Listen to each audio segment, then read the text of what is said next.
হয়ে গেছে, ছোট থেকে নামাজ পড়ে সুদ খাওয়ার দিক দিয়ে 1 নাম্বার, বৃদ্ধ হয়ে গেছে, ছোট থেকে নামাজ পড়ে এখনো প্রতিবেশীর জমি নিয়ে কারাকারি করে, বৃদ্ধ হয়ে গেছে, ছোট থেকে নামাজ পড়ে সমাজের এমন কোন খারাপ কাজ নাই,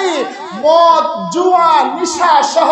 সকল প্রকারের অন্যায় তার মধ্যে আছে, নামাজও সে পড়ে কিন্তু সে বাহ্যিকভাবে নামাজ পড়ে, ইমামের সাথে রুকু করে ঠিক তার রুকু হয় না, সাজদা করে ঠিক তার সাজদা হয় না, সূরা পড়ে ঠিক তার সূরা হয় না, সে মসজিদে গমন করে ঠিক তার মসজিদে গমন করাটা তার উত্তম রূপে হয় না, এই জন্যই এই নামাজ তাকে পরিবর্তন করতে পারে না।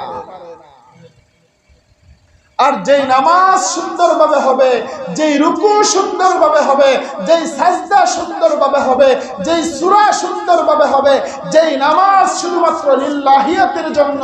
আল্লাহ রাব্বুল আলামিনের জন্য হবে, সেই নামাজ অবশ্যই অবশ্যই আপনাকে সকল প্রকার অন্যায় অপরাধ পাপাচার ফাহেশা গুনাহ থেকে বিরত রাখবেই রাখবে।